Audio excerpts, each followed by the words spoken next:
I was gonna film somewhere different today, but you know, the lighting is weird in my living room, so we're just gonna go with it still. Is my head cut off? Her head was cut off, her arms were cut off, her feet were cut off.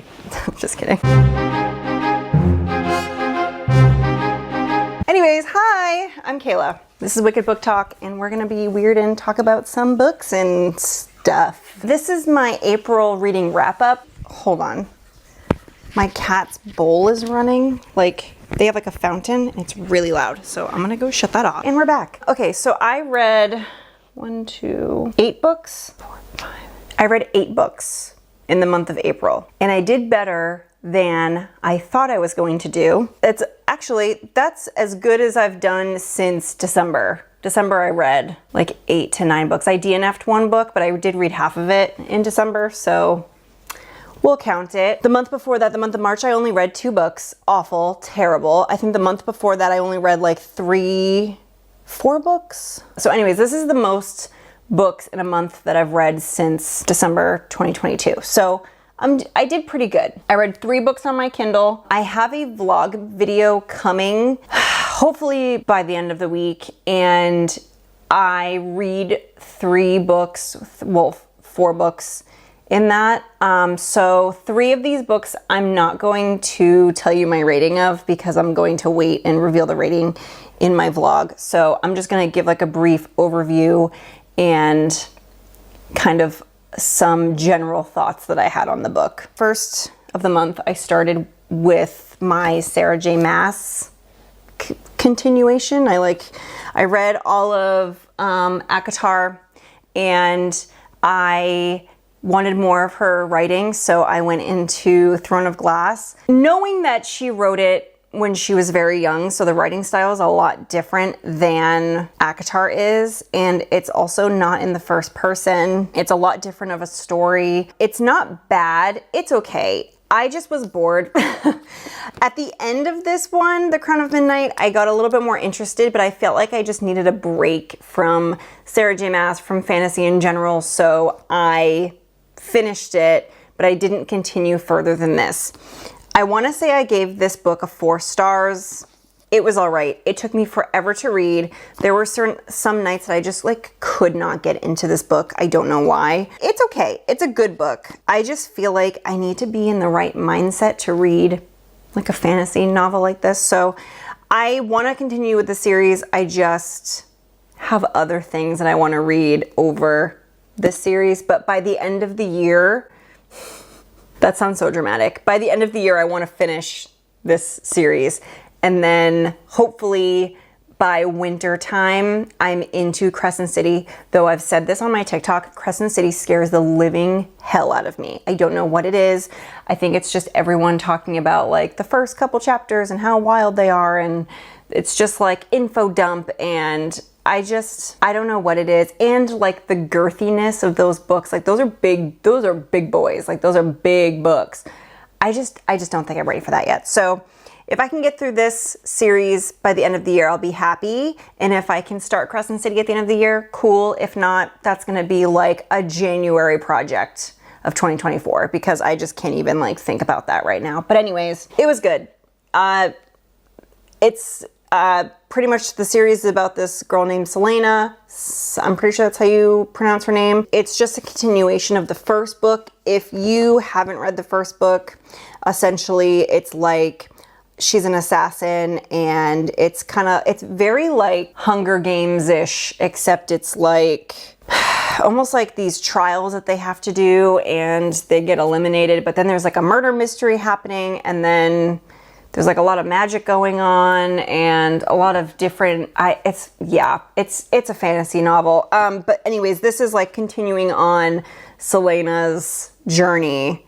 I can't even like remember what this book is about. She ends up being the king's like main assassin. It's like another kind of like a whodunit type of thing. There's like another mystery going on. Like I can't even, it was okay. Guys, it was okay. I feel like people like the second half of the series a lot better. So it's just kind of like, you need to get through it. That's just what it felt like reading this. I just was like, okay, we're gonna get through this book. It's just gonna, there was nothing like monumental or crazy about this book. So yeah, I gave it like a 4 stars just because the writing is really good. Yeah, Sarah J. Maas, Crown of Midnight. Fantastic. I'm going to do these in order too, by the way. I don't think I said that. I'm going to go in order of how I read these books. So anyways, I read that. Then I was like, no, I'm done with fantasy. I felt like I was in a book slump. I didn't want to start the 3rd book. I just felt like I would never read it. I would read half of it and end up like just hating myself. So I was like, I'm not going to do fantasy. I want to read something completely different. And my sister texted me and said that she was looking at a couple books, or she told me that she ordered a couple books. And she ordered this book that I was like, oh, I have that book. Let's do a buddy read. So we both read The Perfect Marriage. Who is this by? Geneva Rose. It's a quick little book. How many pages is this?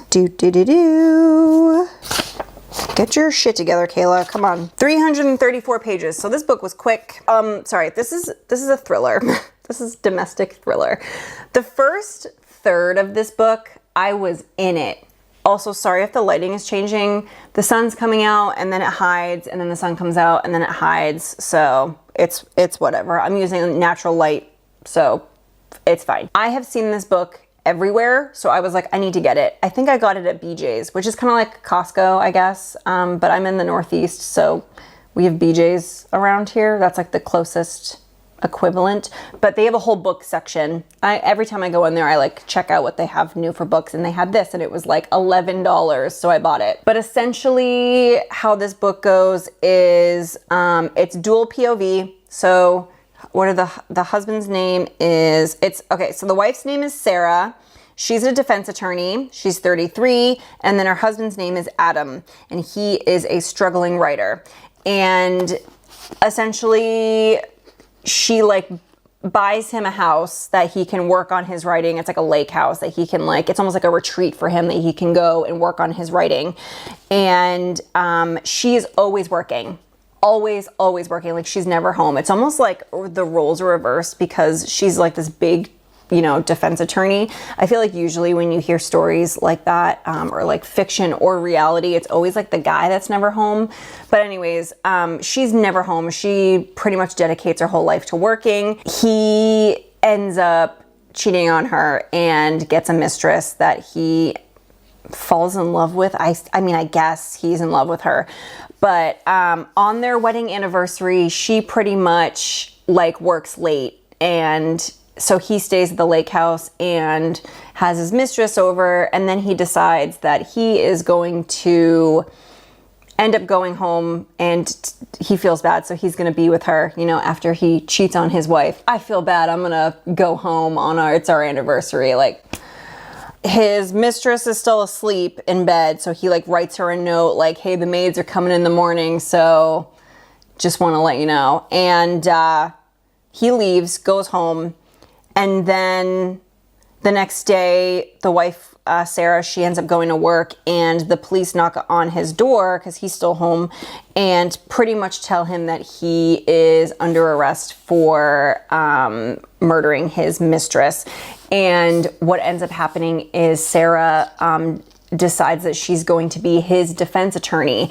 And essentially it's the classic like whodunit, who killed the mistress. And throughout this entire book, you're like, maybe it's this person, maybe it's this person. And it ends up just being like the person that you least expect, which is valid, like, of course. I just was like let down by who the person was who committed the murder. And I was let down by like the reveal of it, and just the whole ending was a disappointment. And then what's his name? Adam, he ended up going like wild and doing some really like weird things that I was like, God, like, what are you doing, buddy? Like, you are wanted for murder, and you are trying to convince people that it's not you, and you are acting like a crazy person and making everyone believe that you are like, it's just, anyways, I gave it 3 stars.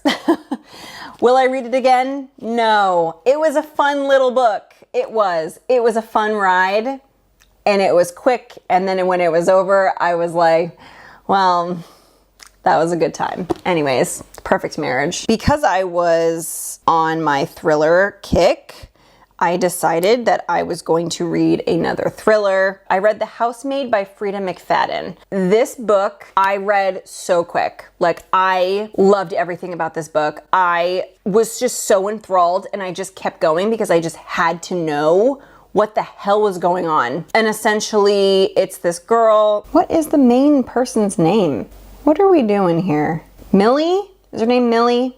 Bro. Millie is a recent parolee. I guess she's done something in her past that you get clues on throughout the story as to like what she did in her past and why she's on parole.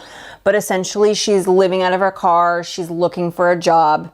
And every time she applies, they do a background check and see that she's on parole, and they don't want to hire her. So she ends up applying to be like essentially like a nanny, or, you know, yeah, like a housemaid, a nanny or whatever for this family. I forget what their names are. The Winchesters or something. Yeah, so Nina Winchester is the wife, and Andrew Winchester is the husband, and they have a daughter. Pretty much she goes in for the interview, and Nina loves her, and she seems super normal, and like it's like a, you know, you're gonna be taking care of the kid and we need you to help cook and clean, like we're gonna pay you this amount, and it's like more than she thought that she would be paid for doing something like this. So she ends up taking the job, or they offer her the job. She takes the job, and she has to like live there. She lives in this, the place that they have her stay is like in the attic. It's like a weird little like closet room thing in the attic. I don't really know.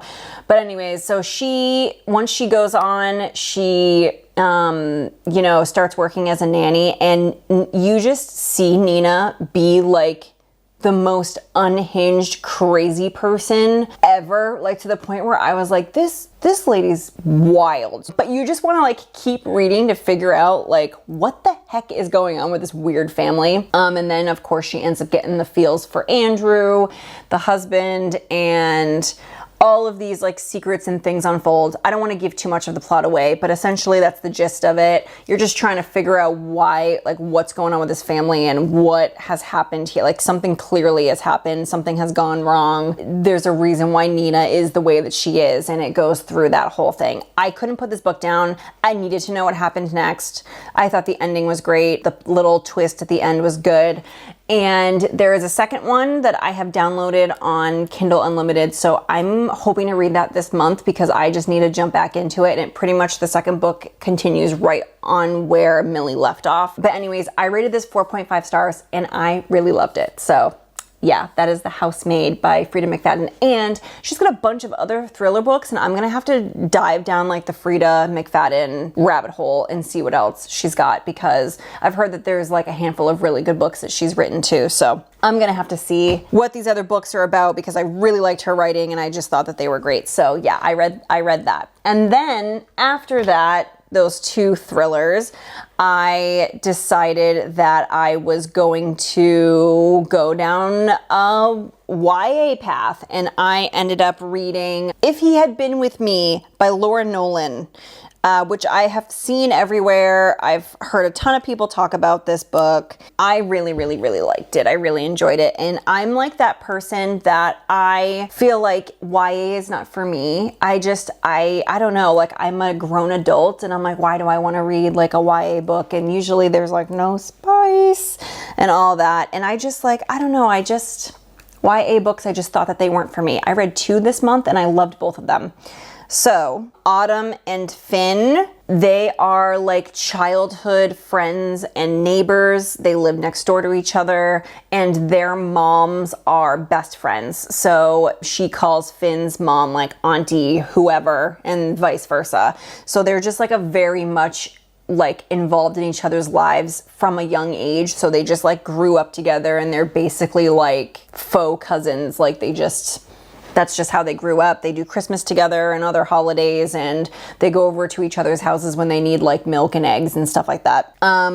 But as they grow up, they have a little bit of like miscommunication, and they end up like kind of drifting apart and having different like cliques of friends where Finn's more with like the popular group, like the jocks and the cheerleaders and like the popular people, where Autumn's more in with the like alternative crowd, which I like felt for her because that was literally me in middle school and high school. I was just like that girl. So I totally could relate with her.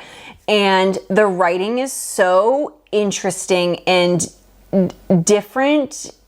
You have to get used to the way that she writes. I can't even like describe to you how the writing is, but it feels very like you are in her mind as a teenager, and it's not cringy or anything like that. It's, some people say it comes off a little monotone, but you just have to like understand the writing. I don't know, it's a very different type of writing. She gets a boyfriend, Autumn gets a boyfriend, and Finn gets a girlfriend, and they go through high school. Pretty much the book takes place from freshman year of high school till they graduate at the end. In the very beginning of the book, you see a glimpse of a tragic event that has happened that you read throughout the book, and then at the end of the book you get to how it led to this like pretty tragic event.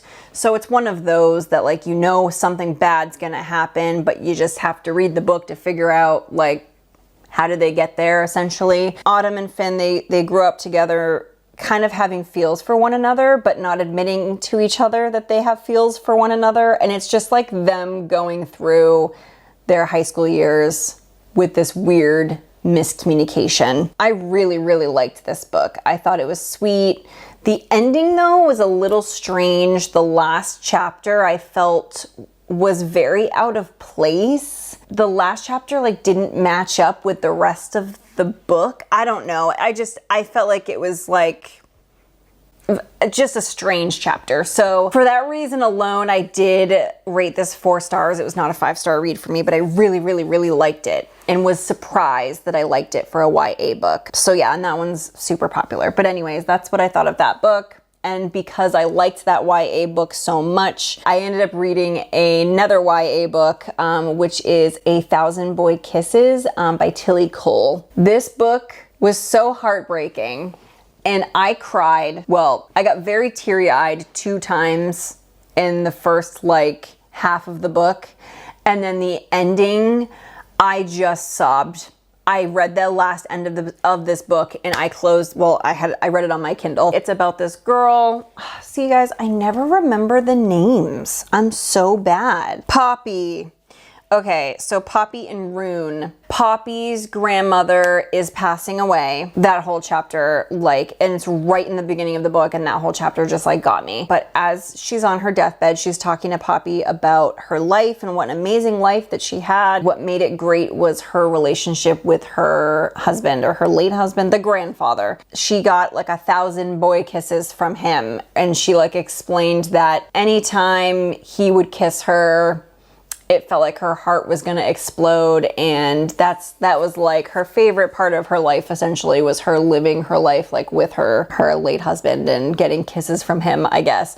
So on her deathbed, she gives Poppy this mason jar full of paper hearts that she can write down all of her 1,000 boy kisses that she receives in her life. So sweet, so cute, adorable, a little strange to give an 8-year-old girl, but just like the other book, she gets a next door neighbor that moves in, and he is her age, and his name is Rune. I think he's from the Netherlands. Norwegian? Is he Norwegian? I think, yeah, because they like call him a Viking. So yeah, Norwegian. He's from Norway. Okay, great.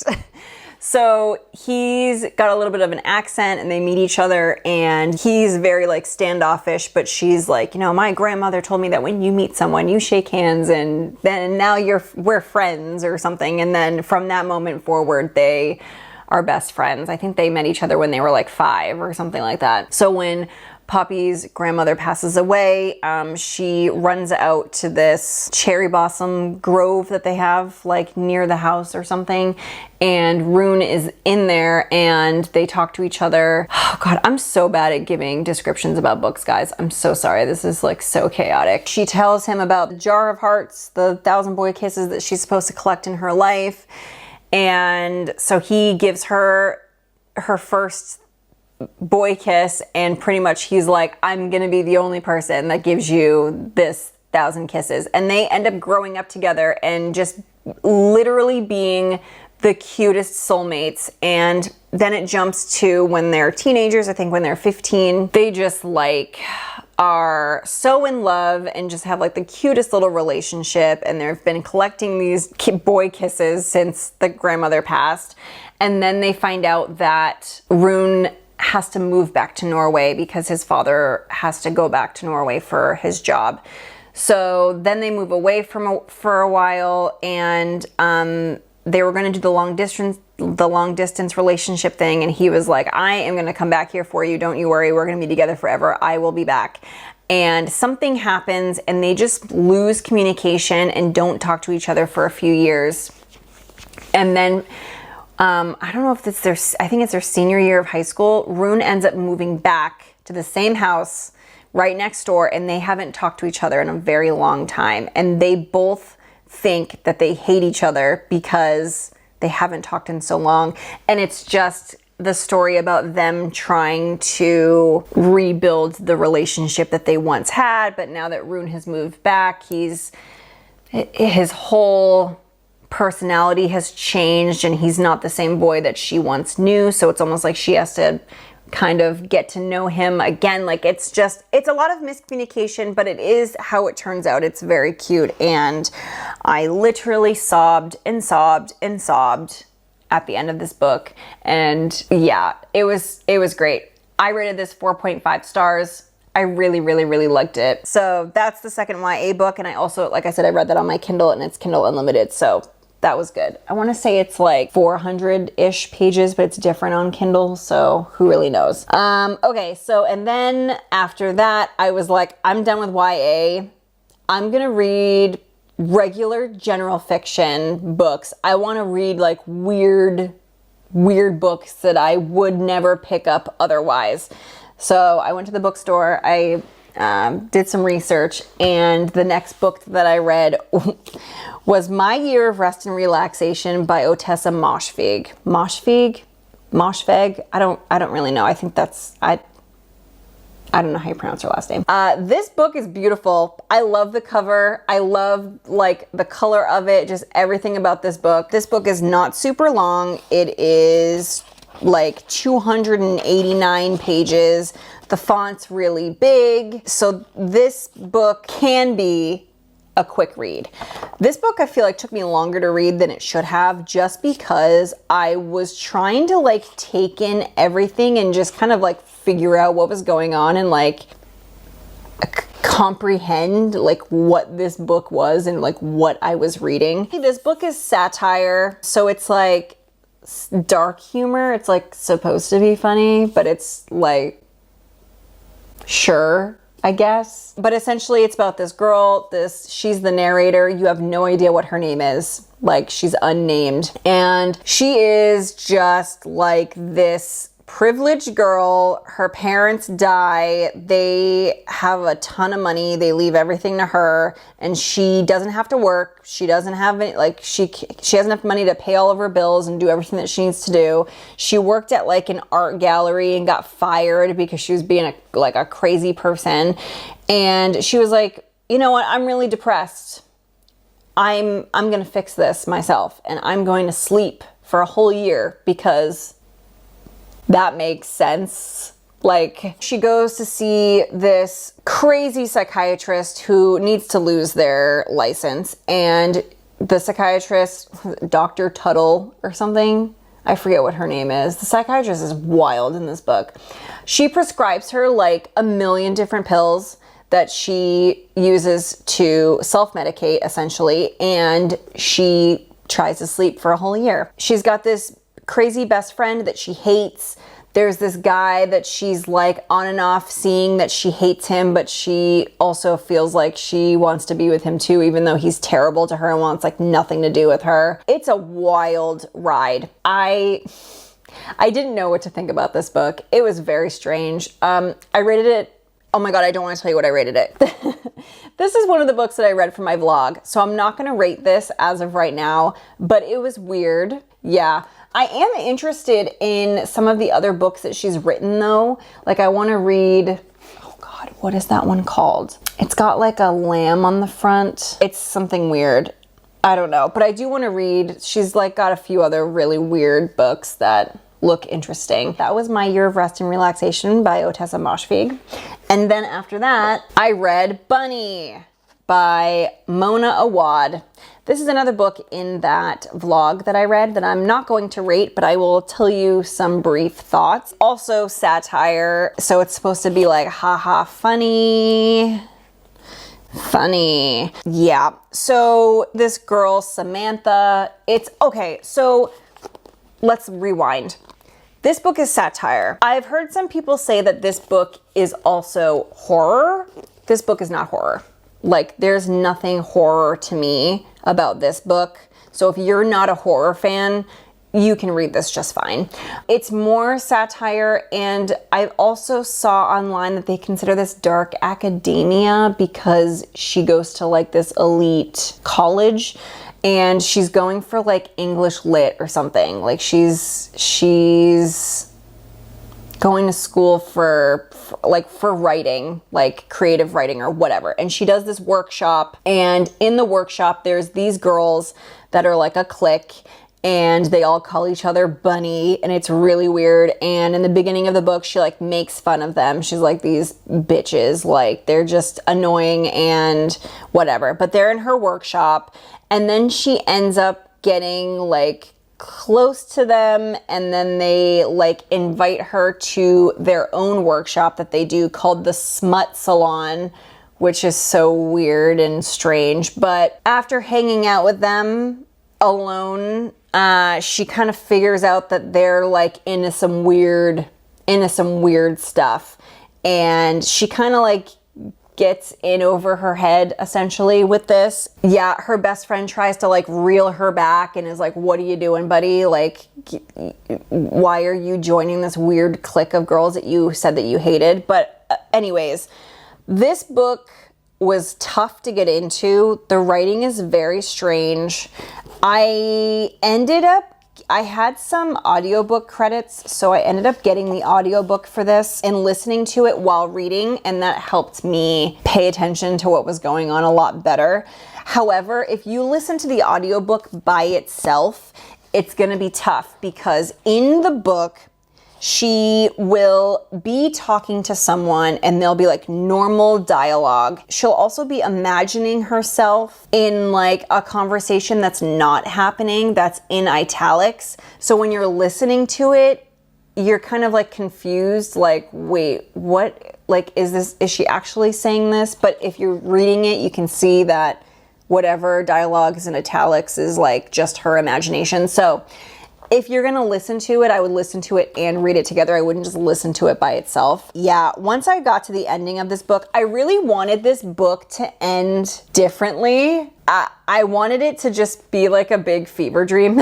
Like, did I actually read that? Was it real? Like, what's going on? This book was wild. Some people love this book. I thought it was okay. Yeah, that was Bunny. That's like the main premise of it. This one is, I wanna say this one's around 300 pages as well. This book is 305 pages. So yeah, Bunny by Mona Awad. And then the last book that I read of the month was Tomorrow and Tomorrow and Tomorrow by Gabrielle Zevin. This book is fantastic. I got this book, I don't know, maybe like January, and it's just been like sitting on my shelf. I was like, I really want to read this. So if anyone in the real world knows me, me and my husband and my kids are huge video game people. I love Nintendo. I have pretty much all the generations of the Nintendo handheld system. So like I have an original Game Boy, I have a Game Boy Color, Game Boy Advance, Game Boy Advance SP, I have the original DS, a 3DS XL, and I also have a Switch. So like Nintendo is my baby, and that's what I grew up on, was handheld consoles. I also have a GameCube. Yes, I do. I grew up on GameCube too. So with that being said, this book had so many video game references that I was just like living my best life reading this book. I have never tabbed a book before, and I have never annotated a book before, and this one I could not help myself because of all of the video game references. I pretty much tabbed mostly the video game stuff, like Doom and Diablo, Final Fantasy, Metal Gear Solid. She references like Harvest Moon and The Sims, things like that. So I thought that that was really cool. So that's pretty much what I annotated. There were a few quotes in here towards the end that I annotated as well. And tabbed, and I'm trying to get my husband to read this because I feel like he would be so into this book. But it's about these two, I guess, childhood friends. This girl named Sadie and this guy named, oh my God, what is his name? Sadie and Sam? I think it's Sam, yeah. Sadie and Sam, and Sam he was in the hospital. He had something up with his leg. He got into a car accident and his leg is pretty messed up. So Sadie's at the hospital because her sister is going through chemotherapy because her sister has cancer. She's just really bored and she wanders around the hospital and she finds this like game room where this kid Sam is playing, I'm pretty sure he's playing Mario, and she sits down with him and ends up playing this Mario game with him, and they end up bonding. The grandmother, when she's leaving the hospital, is like, a nurse came up to me and told me that you met Sam, and Sam hasn't said a word to anyone in like X amount of weeks, and you're the first person that he's been able to talk to, and they really want you to go back and talk to him again. And she uses this as an opportunity to get community service credits for her bat mitzvah. So she gets the community service credits, and Sam ends up finding out. He takes it not so well. They have a little bit of a falling out. They end up meeting each other again later, like when they're in their college years, and Sadie is working on building a video game, and they reconnect like on a subway or something. He plays the game, he really, really likes it, and he reaches out to her and is like, I want to build a video game with you. And it's essentially them building video games together and like growing this business together, and the writing jumps like back and forth between the past and the present. This was just a great book. The writing was really good. It felt a little long, to be honest. It's like 400 pages, but because it's a hardcover book and the way that like the words and the margins and stuff are, I feel like if this was a softcover book scaled down, I feel like it would have been longer than 400 pages. But yeah, this book felt long, and I also savored this because I didn't want to miss anything. So I read this very slowly, like more slow than I usually read, just because I wanted to get in all the details. There were some paragraphs that I read twice over or 3 times just to make sure I got all the information correct. But this book was really good. I really liked it. And then that was the last book that I read for the month, but I am reading another book that I started at the end of the month that I'm going to finish up this week, and that is going to be in my reading vlog. I did make another video that is my May TBR. I made that video, which I don't know if I'm going to stick to that plan or not. I'm a mood reader, but all of those books that I put in my May TBR are like books that I feel like reading as of right now, but it might change. I don't know. So that video is up. So yeah. And then, like I said, I will have that reading vlog up hopefully by the end of the week, and you can see my ratings of the other books that I have read, the last handful of fiction books that I read. I'm so sorry. This video is so chaotic and wild. I can't get my thoughts straight. So yeah, I guess we're just gonna take it for what it is. So yeah, thanks for hanging out with me, and I will see you guys in the next one. I really need a nap now. See ya.